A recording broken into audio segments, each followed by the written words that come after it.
Haleluya, puji Tuhan. Selamat pagi Bapak Ibu Saudara-saudara yang diberkati oleh Tuhan.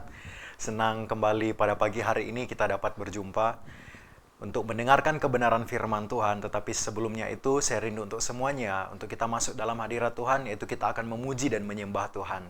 Haleluya.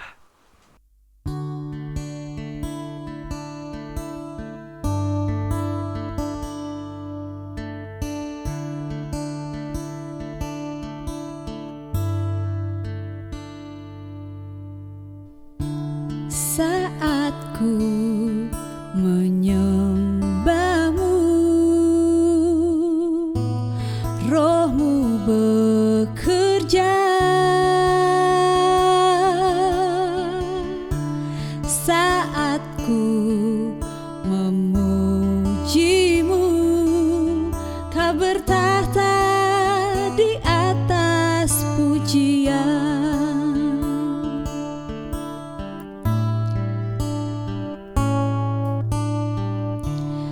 Saat ku menyembahmu, Roh-Mu bekerja. Saat ku memujimu, Kau bertahta di atas pujian. Ku angkat hatiku,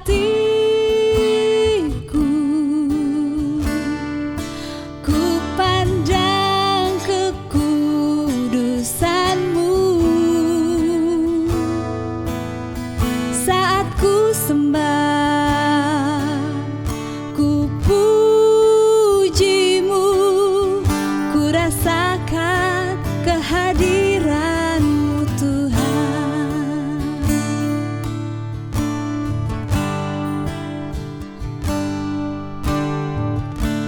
Saat ku memujimu, Roh-Mu bekerja.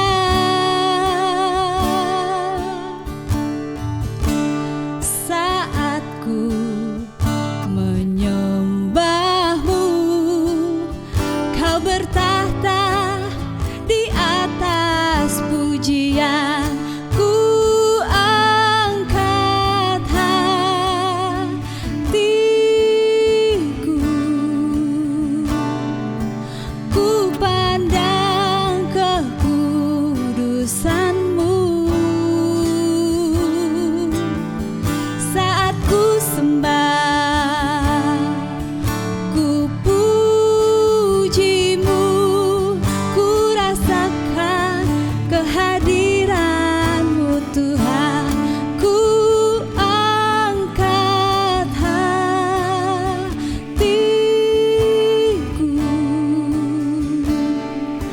ku pandang kekudusan-Mu.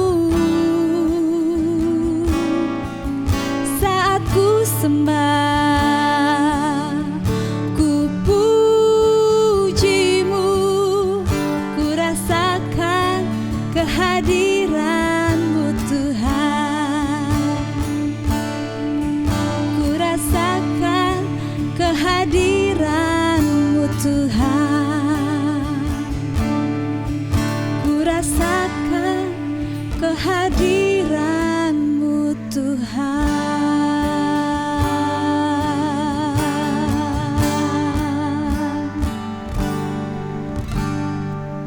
Puji Tuhan, selamat beraktivitas. Tuhan Yesus memberkati. Haleluya, puji Tuhan. Mari kita tundukkan kepala dan kita bersatu dalam doa. Kita berdoa. Kami bersyukur kepada Tuhan buat pagi hari ini, buat segala cinta Tuhan dan segala kemurahan yang Tuhan selalu sediakan bagi kehidupan kami dan tidak pernah Tuhan melupakan kehidupan kami. Sebagaimana pagi hari ini Tuhan dapat kami menikmati hari yang baru semua oleh karena berkat Tuhan yang Tuhan selalu sediakan bagi kami. Oleh sebab itu Tuhan, sepanjang hari ini Tuhan, sebelum kami melakukan segala aktivitas kami rindu Tuhan untuk ditaburkan oleh kebenaran firman-Mu. Biarlah itu membuat kehidupan kami Tuhan untuk lebih lagi mengerti akan Tuhan di dalam setiap kehidupan kami, dan kehidupan kami sebagaimana menjalankan hari-hari kami semakin mengerti dan tahu apa yang menjadi kehendak Tuhan bagi kehidupan kami. Terima kasih Tuhan, terima kasih Bapa di sorga, dan kami siap untuk ditaburkan oleh kebenaran firman-Mu hanya di dalam nama Tuhan Yesus Kristus. Haleluya, puji Tuhan. Amin. Haleluya, puji Tuhan, Bapak Ibu Saudara-saudara yang diberkati oleh Tuhan. Saya mengajak kita semuanya untuk membuka kebenaran firman Tuhan yang terambil di dalam Ulangan pasal yang ke-11, ayat yang ke-18. Saya akan bacakan. Tetapi kamu harus menaruh perkataanku ini dalam hatimu dan dalam jiwamu. Kamu harus mengikatkannya sebagai tanda pada tanganmu, dan haruslah itu menjadi lambang di dahimu. Puji Tuhan, sebagaimana tema kita pada pagi hari ini yaitu ketaatan mendatangkan berkat dan kekuatan. Nah, Bapak Ibu Saudara-saudari yang diberkati oleh Tuhan, banyak orang mengingini berkat Tuhan. Banyak orang juga mengingini supaya kehidupan mereka itu mengalami perkara-perkara yang besar di dalam Tuhan. Tetapi pada nyatanya juga Bapak Ibu, banyak orang juga yang tidak mau berkorban buat Tuhan. Banyak orang tidak mau membayar harga diri mereka kepada Tuhan. Tetapi mereka tidak mau melakukan apa yang menjadi perintah Tuhan. Mereka tidak mau melakukan kehendak Tuhan di dalam kehidupan mereka. Di dalam sisi lain mereka menuntut supaya berkat Tuhan itu harus ada bagi kehidupan mereka. Berkat Tuhan itu harus Tuhan kasih di dalam kehidupan mereka. Nah, tentu bagaimana bisa seperti itu, Bapak Ibu. Nah, di dalam perikop kita, pembacaan kita pada pagi hari ini, firman Tuhan pada pagi hari ini sudah sangat jelas menyatakan, sudah sangat tegas bahkan mengatakan bahwa orang-orang yang taat kepada Allah itu, kehidupan mereka itu sudah pasti diberkati. Sebaliknya, orang-orang yang tidak memiliki ketaatan kepada Allah malah mendatangkan kutuk bagi kehidupan mereka. Jadi dengan simpelnya, tidak taat maka tidak diberkati, seperti itulah gambarannya. Nah, kita menemukan di sini ya Bapak Ibu Saudara-saudari yang diberkati oleh Tuhan, ada begitu banyak tokoh-tokoh iman di dalam Alkitab, ada begitu banyak teladan-teladan tokoh iman di dalam Alkitab yang dapat kita jumpai di dalamnya, yang namanya sudah sangat banyak tercantum, bahkan beribu tercantum di dalamnya. Kita menemukan ada beberapa di antara mereka yang kehidupan mereka itu mengabdi kepada Allah, bahkan kehidupan mereka itu taat kepada Allah dari kehidupan mereka itu sampai mati pun. Kita boleh melihat di situ ya. Nah, di dalam tokoh iman di dalam Alkitab ada salah satu yang dapat saya bagikan pada pagi hari ini. Saya tahu semua sudah pada tahu dan kenal kisahnya, yaitu 3 orang pemuda, yaitu Sadrak, Mesak, dan Abednego. Nah, kehidupan daripada tokoh iman ini, mereka tidak pernah mengenal yang namanya kompromi. Ketaatan mereka tidak mengenal kompromi, gitu. Jadi kita sudah mengetahui kisahnya seperti apa. Nah, kehidupan mereka itu bahkan sudah diperhadapkan dengan yang namanya bayang-bayang maut, Bapak Ibu Saudara. Kehidupan mereka itu sudah berhadapkan dengan yang namanya kematian.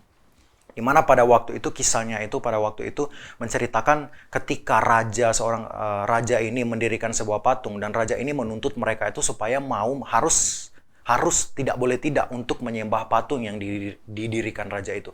Tapi apa yang mereka bertiga lakukan, Sadrak, Mesak, Abednego? Mereka tidak mau melakukan apa yang menjadi perintah raja pada waktu itu. Sehingga akibatnya mereka itu disuruh untuk dimasukkan ke dalam perapian yang sangat panas. Raja itu, yaitu Raja Nebukadnezar, menyuruh para algojo-algojo ini untuk mengambil mereka, yaitu mereka bertiga ini, untuk dimasukkan di dalam perapian yang sangat panas, yang panasnya itu sampai 7 kali lipat, begitu panas, saudara.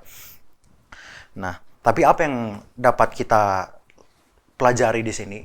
Mereka tetap mau taat kepada perintah Tuhan. Mereka tetap mau taat kepada apa yang Tuhan mau di dalam setiap kehidupan mereka, bukan apa yang mereka mau, Bapak Ibu Saudara. Nah, sehingga kita dapat menemukan di sini apa? Walaupun mereka sudah dimasukin di dalam perapian sangat panas, tetapi karena mereka itu pengabdian mereka kepada Allah, ketaatan mereka terhadap perintahnya Tuhan, ketika mereka lakukan, maka kita melihat di situ ada mujizat Tuhan. Mereka mendapatkan apa? Mereka mendapatkan perlindungan dari Tuhan. Mereka mendapatkan yang namanya pembelaan yang daripada Tuhan pada waktu itu. Itu yang perlu kita contoh dalam tokoh iman di dalam Alkitab ini. Nah, dan itu terdapat di dalam Daniel pasal yang ketiga ayat 16-18. Di situ boleh kita baca dengan sepuasnya. Nah, kita lihat di dalam Matius pasal yang ke-7 ya Bapak Ibu Saudara-saudari. Di dalam di dalam kisah daripada Daniel ini, kita dapat menemukan di sana ada beberapa arti rohani atau makna rohani yang dapat kita temukan di dalamnya, yaitu ternyata ketaatan juga itu menghasilkan atau memberikan kekuatan yang besar di dalam diri seseorang. Itu seperti yang kita sudah lihat di dalam firman Tuhan, yaitu di dalam kisah Daniel ini. Nah, orang yang taat itu kehidupan mereka itu ada kekuatan yang besar di dalam kehidupan mereka. Sebagaimana di dalam Matius pasal yang ke-7 ayat 24 sampai ayat yang ke-27. Nah, orang yang taat itu digambarkan di sana sebagai orang yang bijaksana. Nah, ketika mereka mendirikan rumah mereka di atas batu, ada begitu banyak yang datang atau badai yang datang. Ketika badai datang, hujan atau banjir yang datang, mereka tidak dapat digoyahkan di situ. Mereka tidak dapat digoncangkan di situ. Dan hal ini pun pasti terjadi bagi setiap kehidupan kita yang taat kepada Tuhan, taat kepada Allah kita. Kita mendapatkan berkat dan kita mendapatkan kekuatan. Nah, dan kita boleh belajar pada pagi hari ini ya Bapak Ibu Saudara-saudari yang diberkati oleh Tuhan. Apa yang menjadi alasan bagi kehidupan kita untuk supaya kita itu menjadi alasan bagi kehidupan kita, mengapa kehidupan kita itu harus taat kepada Allah.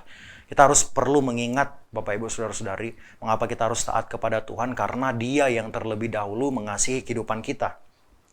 Allah terlebih dahulu mengasihi kehidupan kita. Kita tahu bahwa Dia telah memberikan semuanya bagi setiap kehidupan kita, yang seharusnya ketika Tuhan Yesus disalib, seharusnya kitalah yang berada di posisi itu, kitalah yang seharus dan selayaknya ada di sana. Tetapi karena rasa cintanya Allah terhadap kehidupan kita menghanguskan semuanya itu.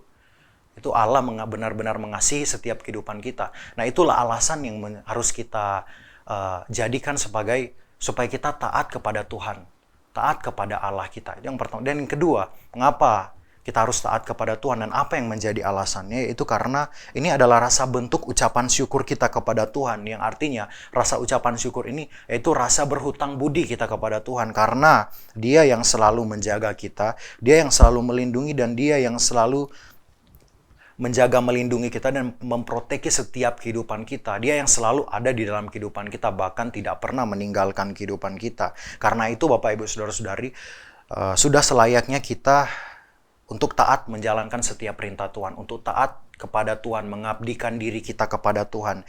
Nah, dan menjadi ayat terakhir, ayat penutup kita di dalam Mazmur pasal yang ke-24 ayat yang ke-5, kita buka ya. Mazmur pasal yang ke-24 ayat yang ke-5 dikatakan, Dialah yang akan menerima berkat dari Tuhan dan keadilan dari Allah yang menyelamatkan dia. Nah, ini dinyatakan dan ini layak didapatkan bagi orang-orang yang taat kepada perintahnya Tuhan, taat kepada Allah.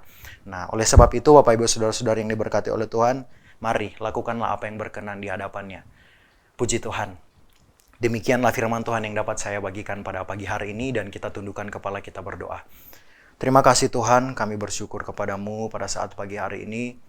Firman Tuhan mengajarkan kami untuk selalu hidupan kami itu taat kepada Engkau Tuhan. Biarlah kehidupan kami Tuhan untuk selalu ada bersama dengan Tuhan, selalu menaati setiap apa yang Tuhan percayakan bagi kehidupan kami. Mampukan kami Tuhan untuk selalu taat akan menjalankan firman-Mu, sehingga Tuhan Engkau mendapati kehidupan kami Tuhan untuk selalu berkenan di hadapan Tuhan, dan kami mendapatkan setiap berkat daripada Tuhan, kami mendapatkan kekuatan yang daripada Tuhan. Terima kasih Tuhan, sepanjang hari ini kami hanya mau mempercayakan semua ke dalam tangan-Mu, kami hanya mau menaruh semuanya ke dalam tangan Tuhan. Biarlah setiap pekerjaan yang kami lakukan pada sepanjang hari ini diberkati oleh Tuhan. Terima kasih Tuhan Yesus, terima kasih Bapa yang baik. Kami bersyukur kepada Tuhan, dan kami akhiri pada pagi hari ini di dalam nama Tuhan Yesus Kristus. Haleluya, puji Tuhan, amin. Puji Tuhan, selamat pagi, selamat beraktivitas, dan Tuhan Yesus memberkati kita semuanya. Amin. Pimpinlah, oh Roh Kudus, pimpin.